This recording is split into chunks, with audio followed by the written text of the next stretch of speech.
Dans cette vidéo, nous allons découvrir comment envoyer des notifications WhatsApp quand on soumet un formulaire sur Clo. La première chose que nous allons faire, c'est d'abord de créer le formulaire. Pour cela, commençons par créer une micropage. Sur le tableau de bord, créer une micropage. Vous pouvez définir l'alias vous-même. Moi, je vais générer ça automatiquement. Donc, je clique sur créer une micropage. La micropage a été créée. Nous irons au niveau de bloc, ajouter un bloc. On peut ajouter deux types de blocs. Il y a le bloc pour collecter les mails.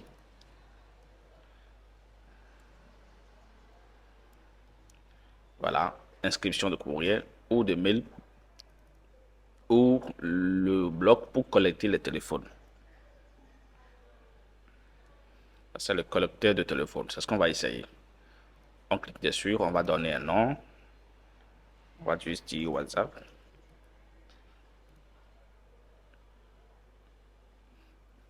Voilà. Pour la configuration, dans paramètres, vous pouvez configurer tout ce que vous voulez. Le bouton, quand on va cliquer dessus, ainsi de suite. Voilà. Ici, le nom WhatsApp, vous pouvez changer ça. D'accord. Il n'y a pas de problème. Vous pouvez changer cela. Au niveau de personnalisation, vous changez ça. Peut-être, je m'inscris.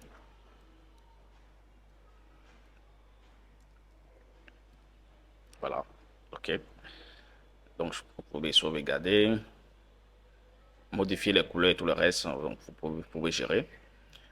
Ce dont nous avons besoin ici, c'est collection de données. Collection des données. Au niveau de collection des données, Close stocke automatiquement les données pour vous. Vous pouvez les retrouver après quand vous allez au niveau de autres. Vous pouvez aller dans données ou à partir même du bloc. Vous pouvez toujours le faire à partir du bloc en fait. Donc, il suffit de cliquer ici et vous allez dans données pour avoir les données collectées.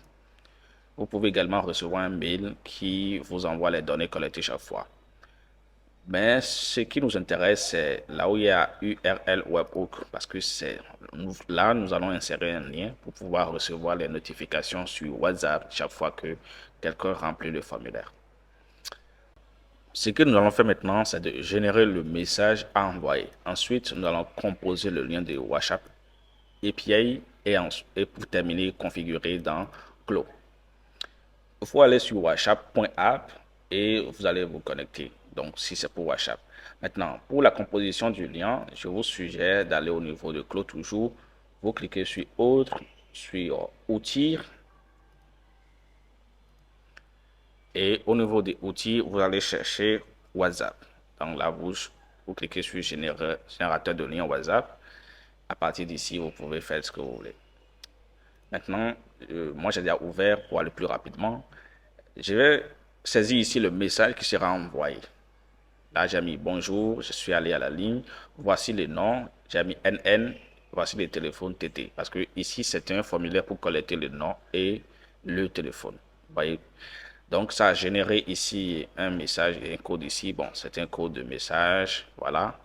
Ce qu'on va faire, nous allons copier la partie là où c'est écrit test égal la partie qui reste. Ça dit bonjour, tout le reste, on va copier ça. On va copier cette partie-là. Je vais au niveau de mon brouillon et je vais le coller quelque part en attendant. D'accord? Donc, je vais supprimer le lien ici. Je colle là en attendant. OK. J'ai mis NN parce qu'on va remplacer ça par la variable du nom et TT, la variable du téléphone. Donc, ne vous en faites pas. Après, il faut aller sur WhatsApp, vous vous connectez et vous allez dans le menu API WhatsApp. Le lien pour accéder à WhatsApp, c'est whatsapp.app, comme vous pouvez voir ici, whatsapp.app. Et vous allez aller au niveau de API WhatsApp. C'est ici que vous descendez jusqu'à API, envoi de messages directs, envoi et un test. Et nous allons copier ce lien-là. C'est ce lien-là que nous allons copier. Je l'ai déjà fait. C'est ici. C'est ce lien qui est là. Et c'est ce lien que nous allons configurer pour coller au niveau du Clo. Notez bien que le compte gratuit de WhatsApp vous donne droit à 50 messages. Donc, si vous allez recevoir beaucoup plus de notifications, pensez à prendre un abonnement WhatsApp. OK. Ce qu'on va faire maintenant, c'est qu'on va coller le message que nous souhaitons envoyer. D'abord le numéro. Pour le numéro, il y a deux cas. Si c'est vous-même qui allez recevoir le numéro, vous mettez le numéro aussi au format international, sans le plus par exemple, 229, 97, 97, 97, 97. Voilà. Ne mettez pas plus. Ça marche. Maintenant, si c'est pour le client, vous allez utiliser la variable au niveau de Webhook ici. La variable phone ici que vous allez utiliser. Vous copiez. Et c'est cela que vous allez coller au niveau de number ici. Coller ça là. D'accord? Comme ça, vous pourrez...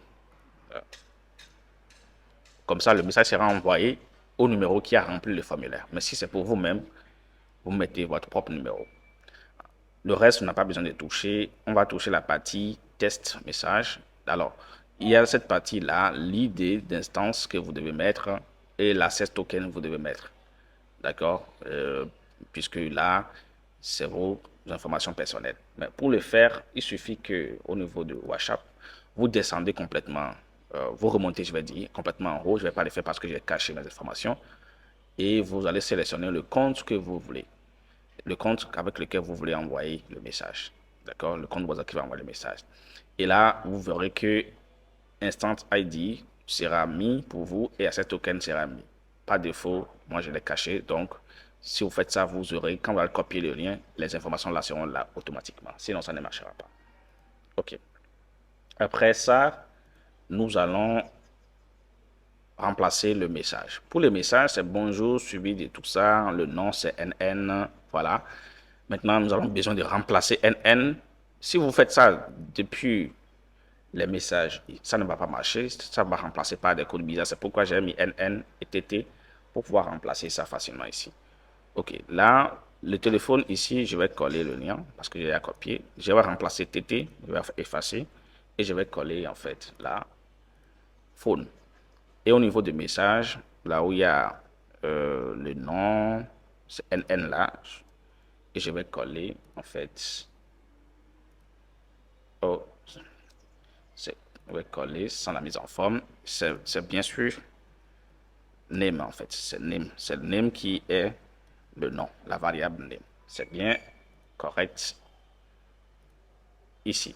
Donc voilà, ça va remplacer alors ces deux variables avant d'envoyer le message. Donc c'est bon, le message, voilà notre message. Donc je vais copier le message et je vais coller là où il y a test plus message là. Donc je vais effacer, je vais coller. Donc, et maintenant copier tout ce lien. C'est tout ce lien que je vais maintenant coller au niveau de URL Webhook et je vais faire alors mise à jour. Quand je mets à jour maintenant, je peux copier le lien tester le formulaire. Bon, moi je n'ai pas mis les valeurs correctes, donc ça ne va pas marcher. Mais si vous le faites correctement, ça va marcher. Donc vous allez pouvoir accéder. Et une fois que vous avez accédé, que si je m'inscris, vous remplissez les formulaires, vous allez faire le captcha et s'inscrire. Ça devait pouvoir envoyer automatiquement une notification. Notez que le formulaire se remplit une fois par navigateur. Donc si vous le faites pour refaire, ça ne sera pas possible de cliquer ici. Donc je vous suggère alors d'ouvrir le lien dans un navigateur, dans un onglet privé, une fenêtre privée, comme ça, vous allez pouvoir tester plusieurs fois le lien. Voilà, c'est comme ça. Si vous faites comme ça, cela pourra marcher et vous allez envoyer soit une notification quand un formulaire est rempli à vous-même ou à la personne qui a rempli, s'il s'agit par exemple du collecteur de téléphone. Voilà.